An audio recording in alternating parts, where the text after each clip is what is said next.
La crisi economica mondiale, i cambiamenti nei ritmi di vita e di lavoro, le nuove forme di sofferenza mentale suscitano spesso da parte dei nostri pazienti delle richieste di alterazione del setting classico. Ci sono richieste di riduzione del numero di sedute o di analisi abbreviate o di trattamenti condotti per telefono o per Skype. Cosa ne pensa lei di questi aspetti? I think we must remember that the frequency of the sessions has changed since Freud, from 6 times a week to 4 or 5, and in practice, in reality it means in Holland that most of the analysis has a frequency of 4 times a week, and not 5. And I think it's also inspired by the French model, where I heard some lectures in this EPF about this model, and I get the impression that it also started not only, but there was a big influence of practical reasons, and they can do it. And I myself have also some experience with something lower frequency analysis, still using the setting, the couch, but I think we can do it. It's not the same, but it's also surprising that sometimes in the two sessions a week therapy, I have to call it, but other people will call it analysis. When you use the couch, you can come to a beautiful process. So I'm not so fixed to that amount of sessions. I don't think we have to be creative with that and not so fixed. Alors, adapter le setting. Oui et non. Je crois que le setting interne doit être très clair, très clair. Quand je travaille, mon cadre à moi, c'est 1 fois ou 3 fois ou 4 fois. Donc, à moins de 3 fois, c'est en face à face. 2 fois n'existe pas. 1 fois, je fais 1 fois ou 3 fois, 4 fois. 1 fois, c'est donc plus thérapie. Mais les patients, la plupart du temps, vivent un manque, un vrai manque, et ils trouvent que ce n'est pas assez. Et si je leur propose 2 fois, c'est une expérience que j'ai fait dans le temps, ils évitent l'analyse. Si c'est 1 fois, à un certain moment, ils diront « je veux plus », ok pour l'analyse. Si je dis 2 fois, ils vont éviter l'analyse. Et donc, à 3 fois, on a un cadre analytique clair. C'est sur le divan, mais j'ai aussi fait un travail analytique en face à face à 4 ou 5 séances, parce que je trouvais que ce n'était pas une bonne chose de coucher le patient sur un divan. Donc là, dans ce sens-là, je suis souple, j'adapte mon cadre analytique au patient. Donc c'est rigide et souple. Alors, je n'ai jamais de ma vie modifié le cadre autrement que pour des raisons intrapsychiques. Si un patient est mûr et prêt pour une analyse classique, même s'il est chômeur et qu'il n'a pas le sou, à Paris en tout cas, nous avons la chance de pouvoir les orienter ou à la clinique psychanalytique de la Société, ou au centre de psychanalyse qui est sur la santé mentale du 13e arrondissement, ou dans encore 1 ou 2 institutions. Moi personnellement, je conseille à toutes les sociétés, je ne sais pas comment, mais de faire des centres de consultation et de faire travailler les analystes, même pour très peu d'argent. C'est une façon de les former en même temps. Alors, je suis donc, pour répondre à votre question, je suis tout à fait pour modifier le cadre quand c'est une nécessité intrapsychique, mais pas pour des raisons économiques. Et d'autre part, j'ai fait des analyses condensées et j'ai fait des shuttle analysis pour des des patients ou des candidats qui venaient de pays où il n'y avait absolument pas de psychanalyse. Si l'indication est bien posée et qu'il s'agit véritablement d'un fonctionnement plus ou moins névrotique, la Châtellanalyse me paraît être quelque chose qui fonctionne très bien. Qui fonctionne très bien et de façon intéressante parce que ses collègues, ou ses candidats, ou ses patients viennent pour, par exemple, un très long week-end. Ils ont des séances condensées et pendant ce temps, ils sont, disons, en analyse 4 jours. Ils n'ont que ça à faire. Et moi, j'ai été très intéressée de mener ces analyses. Là où je vois un danger, effectivement, c'est que il y a de plus en plus, il me semble, de confusion chez les psychanalystes eux-mêmes, et c'est un autogol, de plus faire de différence entre la psychanalyse, avec sa spécificité, et la psychothérapie psychanalytique. On a des collègues, par exemple,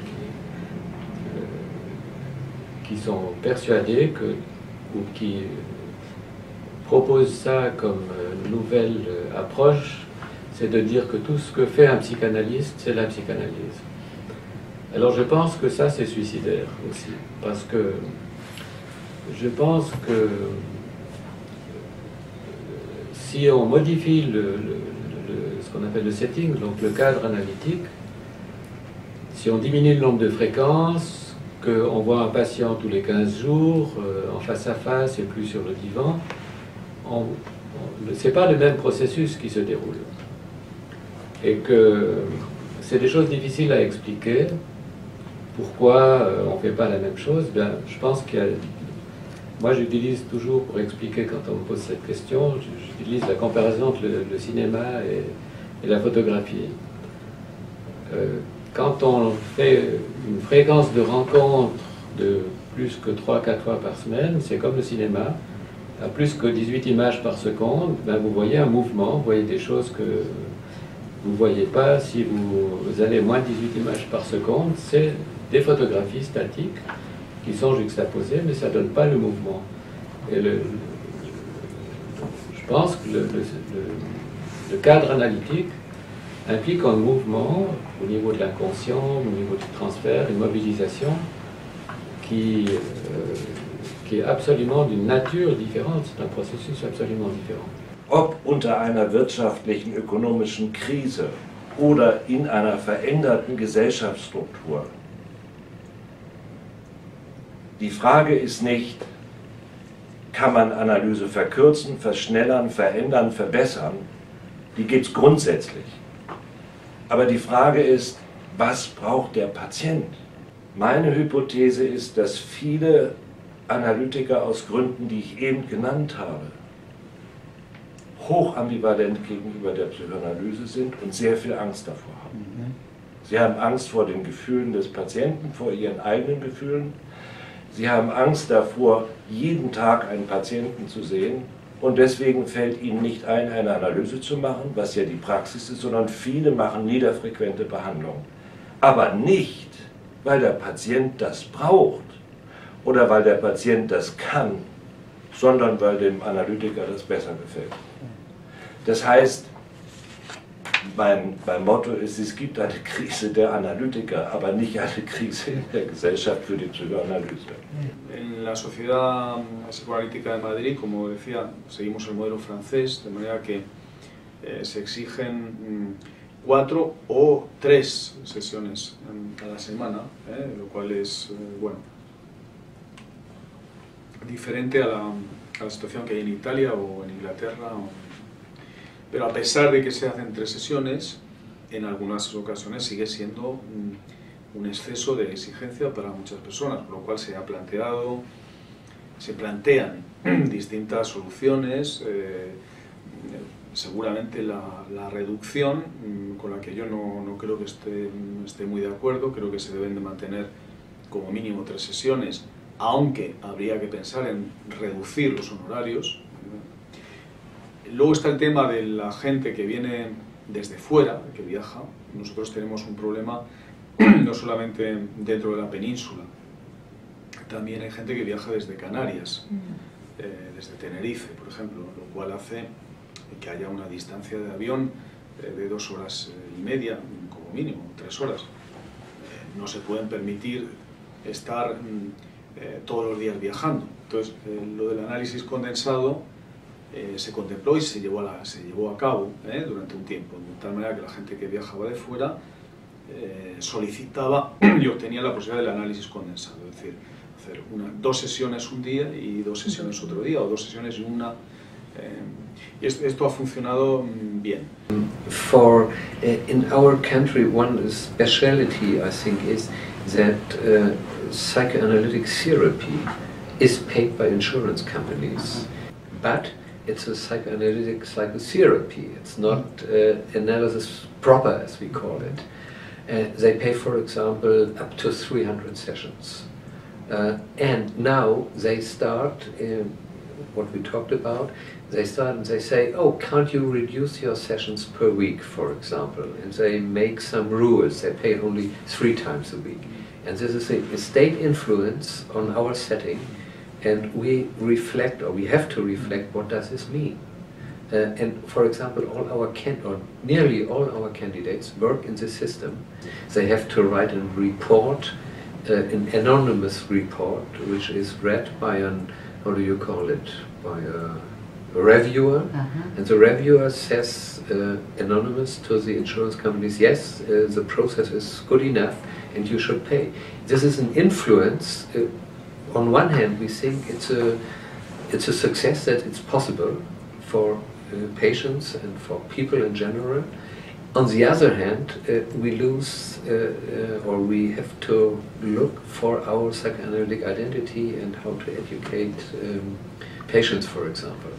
And in this field, we compete with cognitive behavioral therapists. They say, we can do it in 10 sessions, for example. Yeah? And this is very hard to fight for our survival there, on one hand, and on the other hand, to keep our psychoanalytic identity.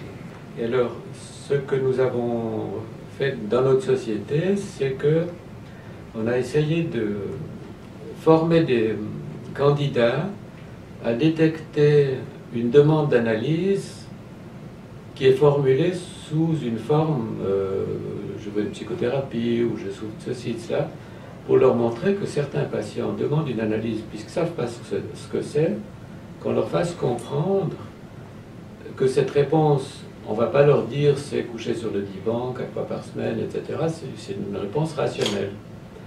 Mais qu'on leur montre qu'il s'agit de se brancher sur l'inconscient du patient et répondre à la demande latente. Et le patient, il écoute le psychanalyste lui montrer quelque chose de son fonctionnement psychique et le patient se dit mais ah tiens, mais c'est comme la musique, hein, si tout à coup vous entendez du Mozart, eh bien vous avez un coup de foudre et puis vous vous dites ben ça c'est autre chose que ce que j'ai l'habitude d'entendre. Hein. Some of it is reality when it comes to the number of sessions. I find myself that both for economic reasons for the patients, but mainly time is a problem for my patients. It's really hard to find 4 times a week. So I wind up having patients 3 times a week. But again, I think it's important that we, because of fear and for economic reasons, we reduce ourselves too much. Skype, I really question Skype analysis. I myself had a patient that I've been seeing in psychotherapy who asked me to do Skype for a period because that person was going away to another part of the world, and I agreed because I also wanted to because the presence in the room is so important to how I work. I work a lot with countertransference, but I think it's true even if you don't use countertransference, you're still reading the person on the couch, and you don't get that information. I think there is in the breathing, in the smell, probably in hormones that we don't even know that we registered, and I think is so important for what's going on. Par contre, un autre aspect qui est à prendre en compte dans cette évolution, c'est il y a toujours la situation analytique sécrète ou contient toujours une dimension phobique. Donc on cherche souvent à échapper à la situation même de l'analyse par la création de nouvelles façons et qui sont au service de la phobie, au service de l'échappement. Et ça, il faut faire attention. Ce qui fait qu'au niveau institutionnel, on ne peut pas autoriser tout librement. On est obligé de penser que les présences corporelles, physiques, intimes, sont très importantes. Il se passe beaucoup de sensations, pas seulement de sentiments, les sentiments, les feelings, mais aussi de sensations pendant les séances. Des patients sur le divan ou dans le fauteuil ont beaucoup de sensations. Et la règle de l'analyse, c'est de dire ce qu'ils pensent, mais ce qu'ils ressentent aussi. Donc, il me semble important de ne pas construire une méthode qui cacherait une phobie du rapprochement et du contact. Voilà. Donc, oui et attention. Oui et attention. It's, I think, a very interesting question, just because psychoanalysis in my country, in Russia, started with, you know, with some attempts to find possibilities for the first generation of analysts to be trained. So we were trained, many of us, not all of us, but the majority, by so-called shuttle analysis. So we were shuttling to different countries to have our own analysis. So it was a kind of, you know, maybe change of the classical setting. And, but now I think we could offer training, regular training in our own country, and it functions, to my mind, well. And so we work mostly in the classical setting, just because we are a very few analysts in the huge city like Moscow, 11 millions and maybe 20 or 30 analysts in the country. So we have enough patients who would like to see us and to work with us. Psychoanalysis is a new development in our country, so there is interest, and there are patients who would like, as I said, to see us and to work with us, and also in the classical setting 4 times a week.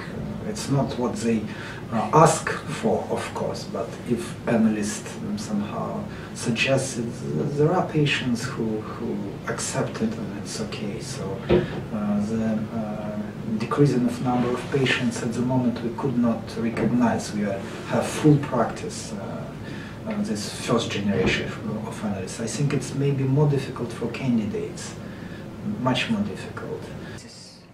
Moi, j'ai fait une shuttle analysis, c'est-à-dire on m'a fait un réaménagement de cadre. Et si je n'avais pas pu bénéficier de ça, jamais j'aurais pu faire une analyse. Qu'est-ce que ça veut dire? Ça veut dire qu'on a pu assouplir, on a pu faire un réaménagement. Donc j'ai fait pendant 5 ans une analyse chaque 3e semaine du mois, pendant 5 ans. C'est-à-dire que ça suppose quand même 10 séances par semaine, pendant 5 ans. Mais c'est un cadre régulier. Et je pense que chaque analyste qui est obligé de repenser un cadre et qui engage sa responsabilité pour faire un réaménagement de cadre et répondre à ce souhait de transformation du cadre classique, doit se poser la question, est-ce que si je réaménage ce cadre, est-ce que il y a des invariants, de base. Est-ce que les invariants sont là? Est-ce que cela permet le déploiement d'un processus? Puisque c'est ça l'essentiel. Si je fais un réaménagement, est-ce qu'il y a un déploiement du processus? Est-ce qu'il y a un retour des contenus inconscients refoulés, parce qu'on travaille avec l'inconscient? Est-ce qu'il y a un transfert? Et donc, si cela est possible avec les réaménagements de cadre que je fais, moi, à ce moment-là, je serai tout à fait d'accord avec des réaménagements de cadre. Mais si ce qu'on demande ne permet pas cela, à ce moment-là, je pense que ça met en danger le processus et que c'est une manipulation des limites qu'impose et qu'implique le cadre. Alors, la question que vous évoquiez des Skype analyses est une question extrêmement difficile.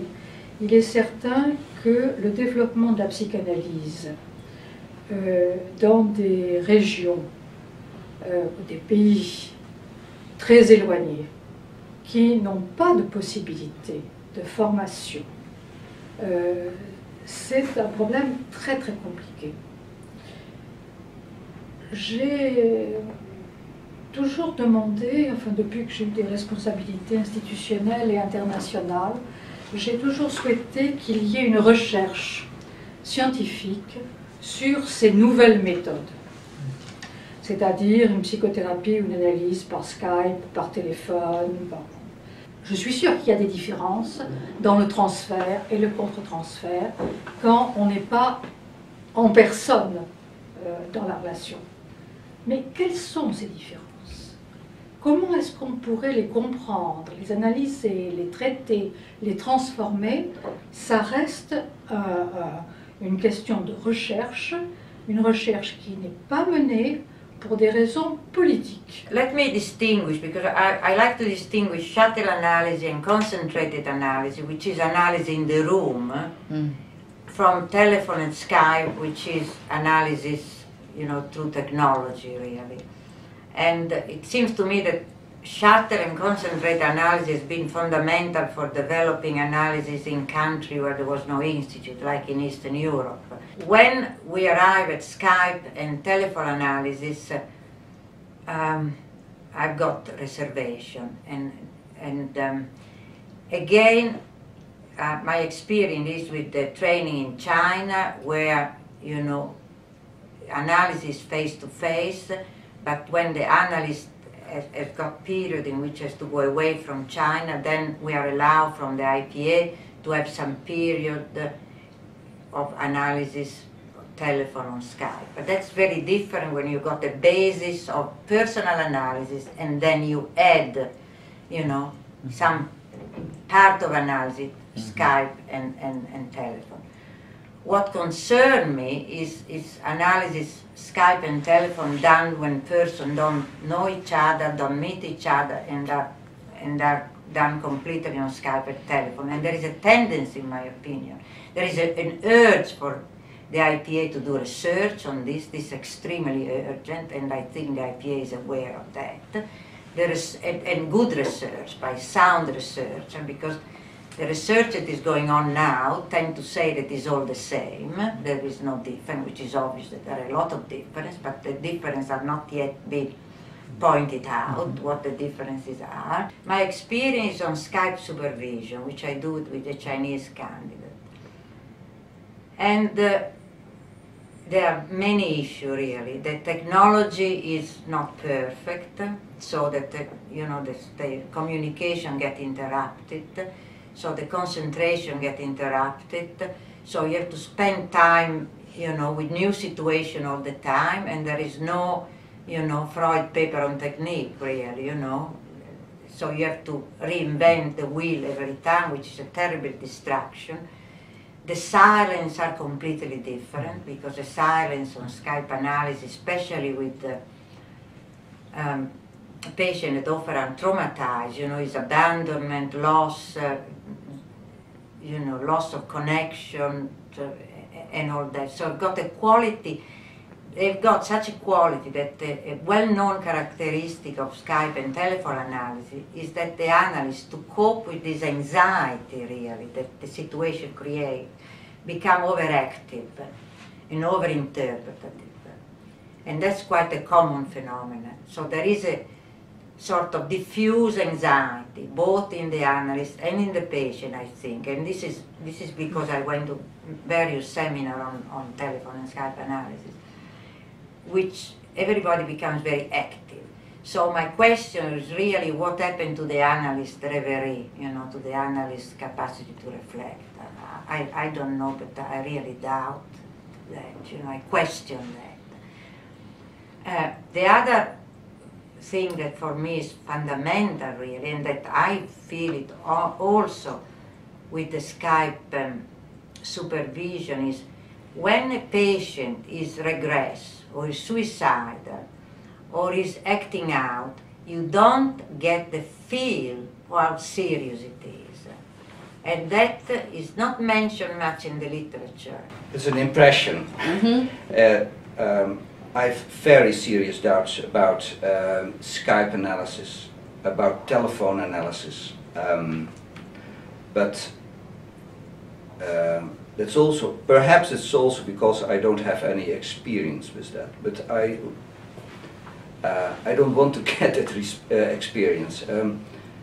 Of course, we all have sometimes a telephone call with a patient for whatever reason, but I don't feel very pleasant by that. I'm not familiar, and you miss so much.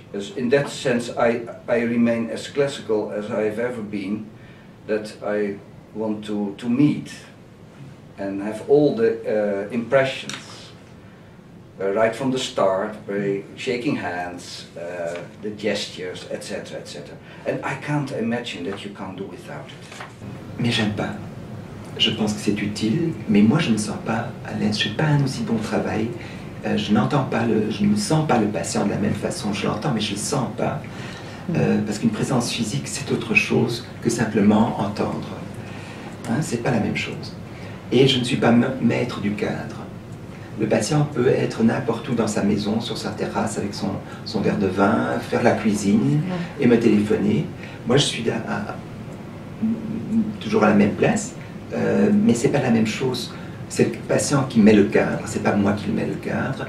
I've done some telephone analysis and telephone supervision. But what happened in the telephone analysis, where it worked out badly, was that a psychotic transference developed, and there wasn't that contact with me as an individual that might have helped mitigate that psychotic transference. That is, if she would have come in and seen me and seen that I'm not a devil, I'm not who she thinks I am, she would have heard my voice differently. So I think one has to be careful in terms of telephone analysis. I think it can be done. I'm not so much in favor of shuttle analysis or condensed analysis. In those kinds of analyses, what you're continually dealing with, which nobody seems to pay attention to, is a short period of analysis and then a long absence. So that you're always, first of all, dealing with a separation, an intense separation, number one. And number two, if we've learned anything over the years about the psychoanalytic process and the working through, that it takes an ongoing, daily working in order to especially work through some of the more important defenses and resistances that somebody has to thinking about things. And I don't think you can do that if you have these intense times and then long separations. I just don't.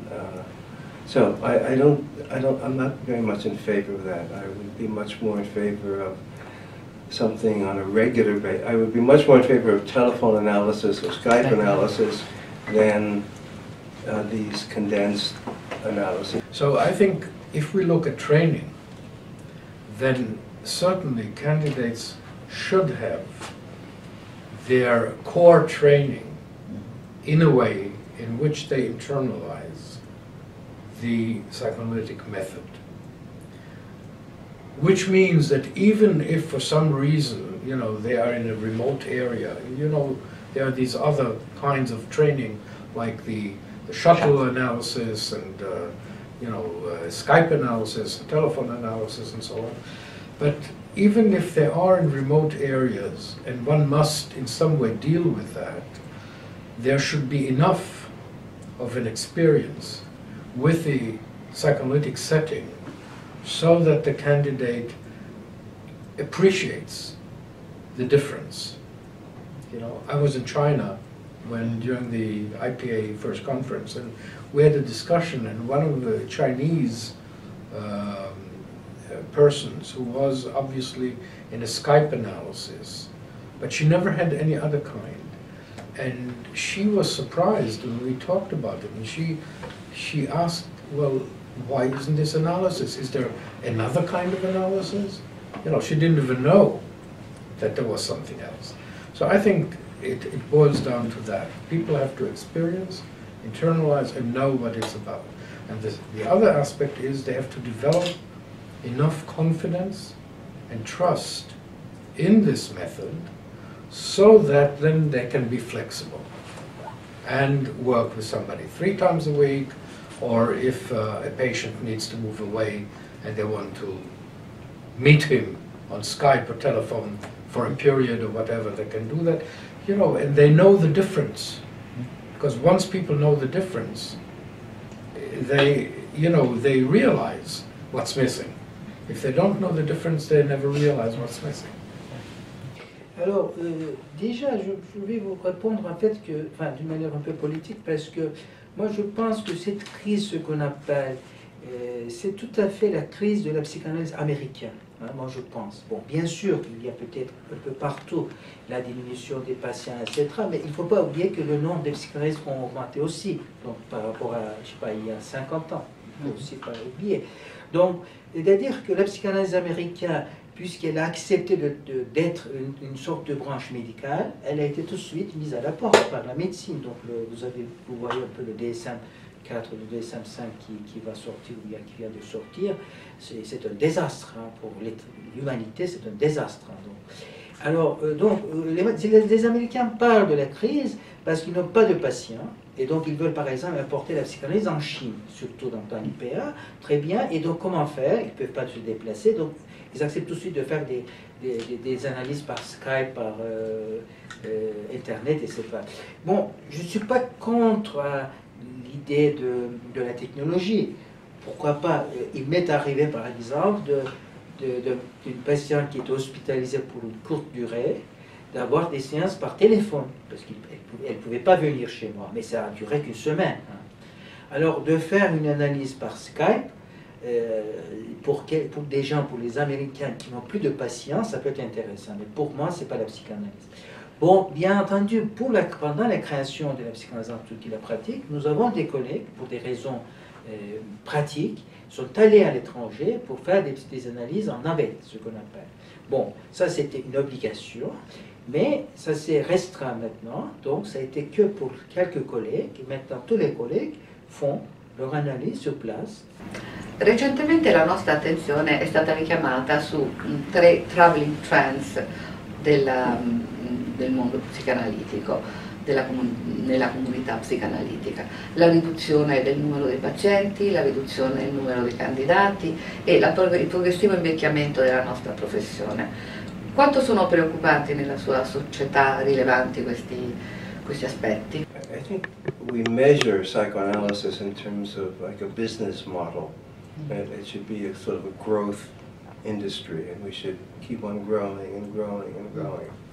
I don't think that's a particularly good model for psychoanalysis. Psychoanalysis was meant really for a very select group of people, and so I would prefer that we would think of strengthening our own abilities in the area of psychoanalysis, and then hope to reach certain people, but not feel we have to grow. La dernière moitié du siècle, du XXe siècle, il y a eu une forte expansion de la psychanalyse et une forte idéalisation de la psychanalyse.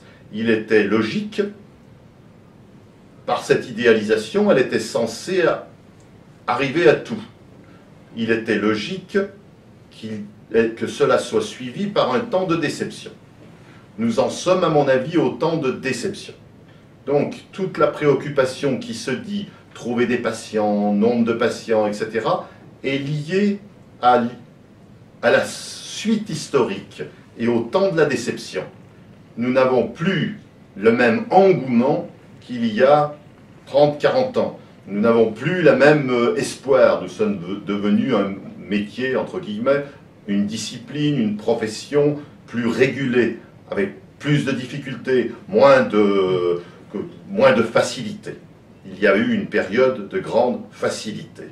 Alors ce que je crois, ce qu'on a aussi raté, et là je crois que ça c'est quelque chose qui est un problème des analystes libérales, c'est que nous n'avons pas eu assez de courage, que nous n'avons pas assez de courage d'affirmer que nous sommes analystes libérales. Et je vois souvent des invitations à des congrès, il y a marqué simplement psychanalyste. Il y a des psychanalystes, mais alors vous ne savez pas d'où ils sortent, vous ne savez pas comment ils ont été formés, mais tout le monde est psychanalyste. Et je trouve que c'est une catastrophe. Hein. C'est une catastrophe. Et vous savez bien qu'il y a des sociétés d'analyse maintenant qui n'exigent plus aucune formation et qui n'ont pas de sélection. Je pense qu'au niveau clinique, un certain nombre d'analystes, ces gens qui s'appellent analystes, ont fait des catastrophes. Les patients ont été mal et nous payons tous les conséquences de cela. Je crois que c'est important de revenir à notre fierté d'appartenir à l'IPA. Reduction of patients. Yeah, this is very much connected to the time issue. For example, I think patients are looking for psychoanalysts, and there are some investigations in our country that even behavioral cognitive therapists, when they look for an own treatment, they go to analysts, and but they don't want to spend their time more than once per week or so. And this is so we have to. It's hard to find patients, especially for candidates. And this is there's another problem. The candidate comes into a position that for his own purpose, he has to tell the patient to come 3-4 times a week. And this is maybe sometimes it could become a kind of abuse. Yeah, for his own purpose, not for the purpose of the patient. We have to look very carefully for this.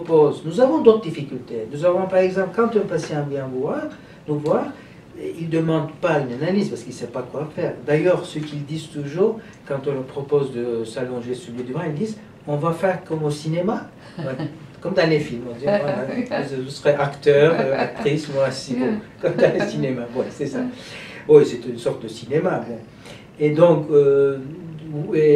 mais alors, par exemple, quand on dit il faut venir voir 3 fois par semaine, alors, ils disent mais je suis si malade que ça, par exemple. La réaction, ah bon, comment? Bien sûr, à ce moment-là, parce que la pratique libérale n'est pas payée par la sécurité sociale. Donc, c'est-à-dire que le patient doit payer de sa poche. Donc, 3 fois par semaine, ça coûte. Et puis, il y a des problèmes de circulation, de trafic, d'embouteillage, etc. Bien sûr, le temps. Mais sinon, on ne peut pas parler de la diminution. Il n'y a pas, bien sûr, il n'y a pas tellement de patients, mais comme ça va venir. Donc, il y a 20 ans, il n'y avait pas un seul psychanalyste en Turquie. Maintenant, il y en a. Nous avons 2 associations. Il y a au moins une trentaine de psychanalystes reconnus par l'API. In Israel, the psychoanalytic treatment is not supported by anything. There's no insurance for it that covers it. And there is not even, it used to be that some of the expense was tax deductible. For many years that's no longer the case. And still, candidates have no trouble finding patients for psychoanalysis. Actually, finding is the wrong word. I would think creating patients or transferring patients is more accurate. Because mostly what happens now, is, I think in most places, is that people transfer patients who are in psychotherapy into psychoanalysis, psychoanalytic patients. Sometimes patients even come asking for psychoanalysis. So we have not encountered, till now, a major problem with this. En todo caso, yo creo que estamos en una situación en la que vamos a tener muchos retos. Por ejemplo, los candidatos de nuestra sociedad plantean que no tienen muchas veces casos de análisis, que lo que tienen son casos de psicoterapia. Pero también es verdad que a muchos miembros titulares de sociedad les pasa igual. Entonces es una mentira hacer como que tenemos todos muchos pacientes de análisis, cuando no es verdad. Muchos analistas didácticos tienen pacientes en psicoterapia. Entonces yo pienso que la cuestión de la psicoterapia es muy importante. La psicoterapia es una especialización dentro del psicoanálisis, porque para hacer psicoterapia creo que hay que estar muy bien preparado, hay que tener una formación psicoanalítica muy sólida, y mi propuesta sería que dentro de la formación psicoanalítica hubiera una especialización dentro de la psicoterapia. Après, il y a des aspects très individuels quand les jeunes analystes disent « Ah, j'ai pas de patients pour faire mes supervisions ». Il y a plein de jeunes analystes qui ont plein de patients, et puis aussi un certain nombre de jeunes analystes qui n'ont pas de patients. Et je crois qu'il y a quelque chose là encore de très individuel dans le fait de s'identifier à la position analytique, à la position de l'analyste, et de recevoir ses patients avec une écoute analytique qui fait que le patient est intéressé et reste.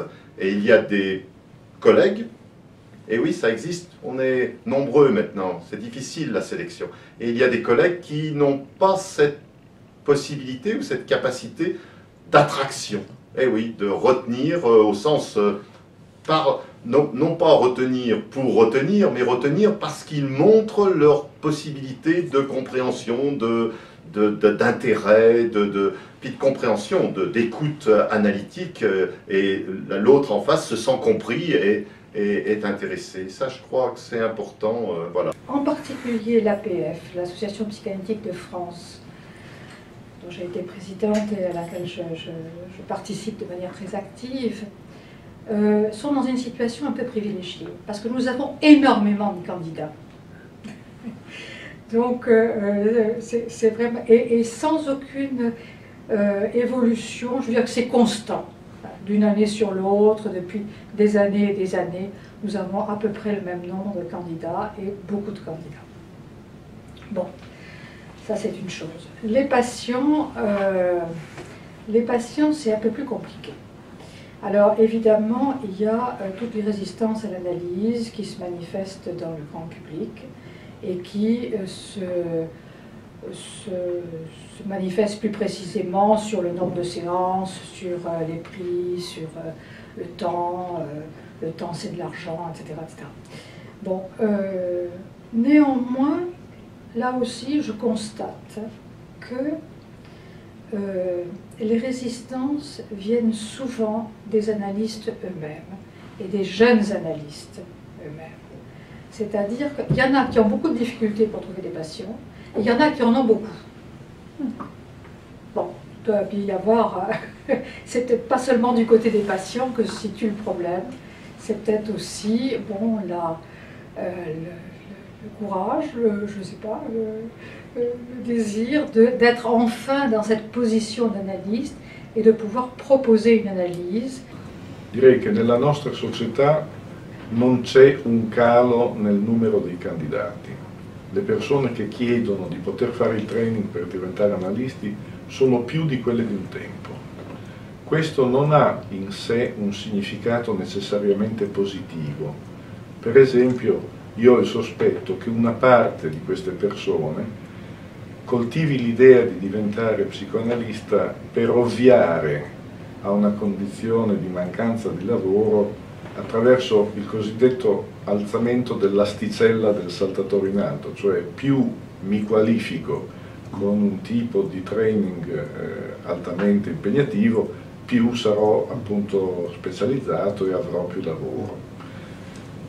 In questo caso, cioè, non avremmo una vera ispirazione e vocazione a fare il lavoro analitico, ma più una strategia di ricerca qualificativa così per porsi sul mercato in modo competitivo. The number of candidates has actually risen lately, which I think is partly because of our outreach program where we've offered seminars to the lay public. For example, a year-long back to basics about psychoanalysis, once every 2 weeks, I think, an evening, reading Freud and reading all kinds of basic psychoanalytic text, and that, for one thing, brought some new candidates, and there is a new interest in the psychoanalytic program, which is positive. For example, in thinking about the candidate that we have now, I don't know, the situation in Italy may be different, but in Australia, in many societies which I'm in contact with, the candidates now are older and are women. Nothing against women, of course, but they represent only one category of middle-aged, older psychologists. And so the profession is changing completely. We don't have applicants that choose psychoanalysis as a profession because there is no money in the profession, because the profession has lost its attractiveness in a way, because there's been so much negative publicity against psychoanalysis, because psychoanalysis doesn't advertise the research and the result that we've got. They apply as in midlife as a sort of professional development now, rather than as a career choice. And that means we lose touch with the psychiatrists and all the psychiatric culture. The humanities, I think, is very difficult for us to get a candidate to come from the humanities. First, because we are too expensive and they've got no money, and second, because of the clinical work, because it's difficult for them to have enough experience. So it's a very complex situation. It is not easy to solve, and these bridging courses that we are doing have got the aim actually to attract people from different professions in order to give them a base which allow them then to apply to training. Alors dans ma société, je vous parlerai de la société belge. On a un nombre constant, si pas croissant, de candidats. Donc le nombre d'analystes à la société belge a toujours augmenté, très légèrement, mais toujours augmenté. Il n'y a jamais eu de baisse. C'est stable, je pense aussi, parce que notre outreach à la société belge, c'est un outreach qui est sélectif sur les professionnels. Je l'expliquais tout à l'heure que nous faisons énormément de formations. Les analystes, pas nous, pas la société, mais les analystes individuellement ou en groupe font énormément de formations pour former des psychodynamiciens. Et donc, on est en contact là avec des jeunes qui sortent de l'université.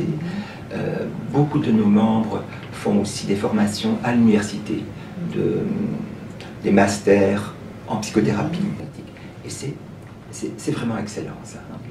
Et c'est comme ça qu'ils commencent des supervisions et que tout à coup, dans ces supervisions, il y a l'idée, et si j'allais plus loin.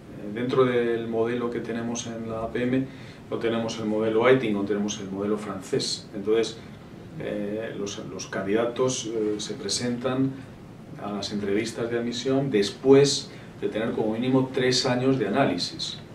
Solamente hay unas entrevistas, pero tienen que tener bastantes años de análisis, con lo cual los candidatos son bastante vetustos, lo cual hace, evidentemente, que haya una especie de grupo geriátrico que tiene muchas veces muy poco atractivo para la sociedad moderna. Y esto es un problema muy serio, que habría que combatir reflexionando conjuntamente, buscando soluciones que faciliten posiblemente no solo la difusión, sino el acceso, la metodología de acceso de los nuevos candidatos, y también el paso de un estamento a otro sin perder nunca el rigor y la exigencia científica. La question de l'âge se pose très différemment selon les modèles de formation. Le modèle français, les candidats arrivent après l'analyse personnelle. Donc c'est souvent des candidats beaucoup plus sophistiqués, déjà analysés et beaucoup plus âgés. C'est vrai que ça pose un problème. C'est vrai que ça pose un problème parce qu'ils deviennent membres à 50 ans, ce qui est quand même très différent de toutes les autres professions. C'est différent en Grèce où les candidats sont jeunes. On travaille avec le modèle Helsinki et effectivement on prend beaucoup plus de risques avec ce modèle. On prend des risques parce qu'au bout de 3-4 ans on s'aperçoit qu'on aurait mieux fait de ne pas les prendre. Mais enfin, chaque modèle a ses avantages et ses inconvénients. Alors, la question de l'âge, par exemple pour l'IPA, est une question économique. Économique, c'est que finalement, les cotisations, étant donné que les analystes âgés veulent tous continuer à être sur les listes, mais qu'ils ne peuvent plus payer les cotisations, c'est un peu comme la sécurité sociale. C'est les analystes actifs qui vont payer pour une masse d'analystes âgés. Et c'est embêtant d'un point de vue économique. As I am part of the IPA Committee on Aging, we've done a lot of research on aging in Europe. This, in my opinion, has very serious consequence because we admit candidates now that are 50, 60-year-old, and this because, society are so desperate to get candidates that they get candidate, they get older candidate. And so what future career these older candidates are going to get in a society? That is a real issue, is a real problem. And the other issue is that we get older, the analysts are getting older and older and don't retire. Don't retire for many reasons. We had a bad example from Freud. There is financial reason. There is the reason that we think we are indispensable. But by that they occupy the position, all the position, and so there is no possibility of career for the young analyst to occupy position in society, and this is extremely discouraging for the younger generation. I think we have to rethink really, the way we present psychoanalysis, the way we work with the institution, the way we work in the community. It's not automatic that we get young candidates. The young candidates now do psychotherapy first because they need money, because our training is too long and too expensive. And when they are settled and they've got enough income, then they do analytic training. So it's all completely changed.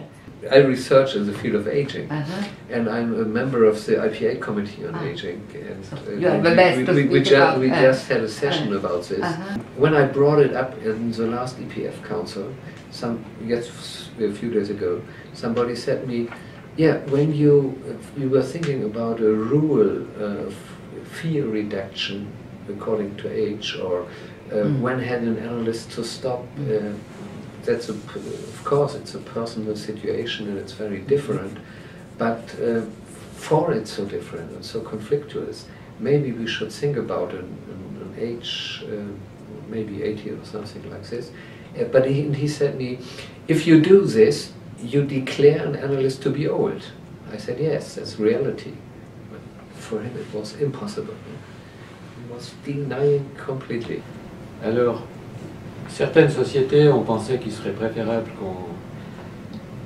qu'on fixe un âge de retraite pour tous les psychanalystes, mais je pense que ce n'est pas une très bonne idée parce que c'est aussi se passer de l'expérience de ceux qui ont acquis une bonne expérience et que, au fond, chacun devrait apprécier quand il s'agit de se retirer. Et puis, s'il y a par exemple des personnes qui se rendent plus compte que c'est l'âge de se retirer, ben, il y a des commissions d'éthique pour ça, pour surveiller. Donc, psychanalystes qui continuent à être actifs, au moins en tant que superviseurs, par exemple, bien, s'il y a des raisons éthiques de les interrompre, d'intervenir. Jangan main dengan anuku. Jangan main dengan anuku. Dia nanti bisa mengeras, dia nanti bisa melunak, dia nanti bisa membuat kamu jadi sakit. Jangan main dengan anuku. Jangan main dengan anuku. Lebih baik engkau sentuh